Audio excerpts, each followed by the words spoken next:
Hi friends, welcome to Rithya vibe. இன்றைக்கி நம்ம அவரைக்காய் குழம்பு தான் பார்க்க போகிறோம்.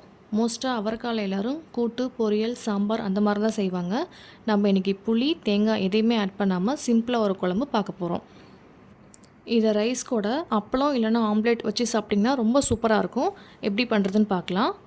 ஒரு பேனில் ஆயில் ஊற்றிக்கோங்க, கடுகு போட்டுக்கோங்க. கடுகு சூடானதும் வெங்காயம் சேர்த்துக்கலாம். இல்லை கிளறி விட்டுக்கோங்க. வெங்காயம் வதங்கிறதுக்காக நம்ம உப்பு சேர்த்துக்கலாம்.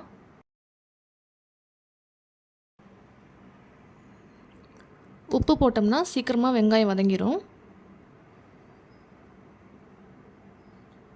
வெங்காயம் வதங்கினதுக்கப்புறம் மீடியம் சைஸ் தக்காளி 2 கட் பண்ணி வச்சுருக்கேன், அதையும் இது கூட சேர்த்துக்கலாம். கிளறி விட்டுக்கோங்க. தக்காளி நல்லா வதங்கட்டும்.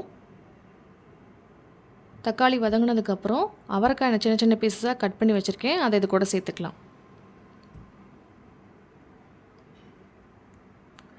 தக்காளி வெங்காயத்துக்கூடயே அவரைக்காயை 2 நிமிஷம் வதக்கி விட்டுக்கலாம்.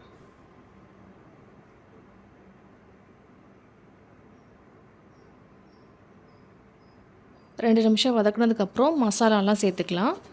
மஞ்சத்தூள், மல்லித்தூள், கொஞ்சமாக சிக்கன் மசாலா, தேவையான அளவு மிளகாத்தூள் சேர்த்துக்கோங்க.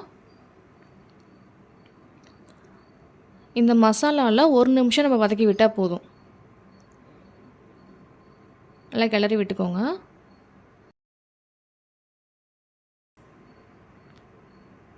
தேவையான அளவு தண்ணி ஊற்றிக்கலாம். தண்ணி ஊற்றினதுக்கப்புறம் லைட்டாக ஒரு மிக்ஸ் பண்ணிவிட்டு நம்ம வேகிறதுக்காக க்ளோஸ் பண்ணி வச்சுக்கலாம்.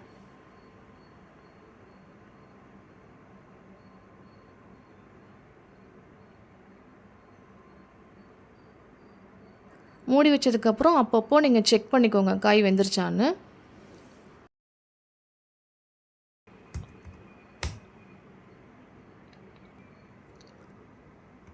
நம்மளோட அவரைக்காய் குழம்பு ரெடி ஆயிடுச்சு. இந்த மாதிரி ஈஸி ரெசிபிக்கு நம்ம சேனலை ஃபாலோ பண்ணிக்கோங்க. மறக்காமல் சப்ஸ்கிரைப் பண்ணிக்கோங்க.